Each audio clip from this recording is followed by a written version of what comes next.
નર્મદાનો આદિવાસી અને ડુંગરાળ વિસ્તાર કે જ્યાં ખેડૂતો સોલાર મૂકી અને હવે ખેતી કરી રહ્યા છે।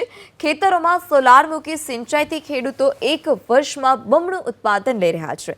80% શેડો એરિયામાં ઇન્ટરનેટ સેવા પણ નથી। વીજળીને લઈ પણ સમસ્યા હોવાની ફરિયાદો ઉઠી છે। દુર્ગમ વિસ્તારોમાં ખેડૂતો માત્ર વરસાદના ભરોસે ખેતી કરતા હોય છે।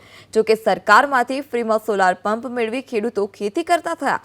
જિલ્લામાં અંદાજે 56,659 ખાતેદાર ખેડૂતો છે અને ખરીફ વાવેતર 97,000 હેક્ટરમાં કરવામાં આવે છે, જ્યારે રવિ પાકનું વાવેતર 14,641 હેક્ટરમાં કેળા, શેરડી, કપાસ, તુવેર, શાકભાજીની પણ ખેતી થઈ રહી છે।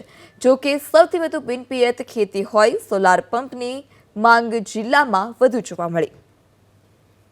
પહેલા અમારે પાણી લેવું હતું તો રાત્રે બીજા પાસેથી અમે વેચાતું પાણી લેતા હતા અને એ પાણીથી અમને હે ને રાત્રે વાઘ આવી જાય, મતલબ દીપડો આવી જાય, એનાથી ડર લાગતો। પણ અત્યારે હે ને સોલર પંપથી ખાલી દિવસે જ પાણી વાળવાનું હોય અને એનાથી અમને સારું છે। પહેલાં તો ખાલી જુવાર કરતા હતા અમે, અત્યારે દરેક પાક લઈ શકાય છે।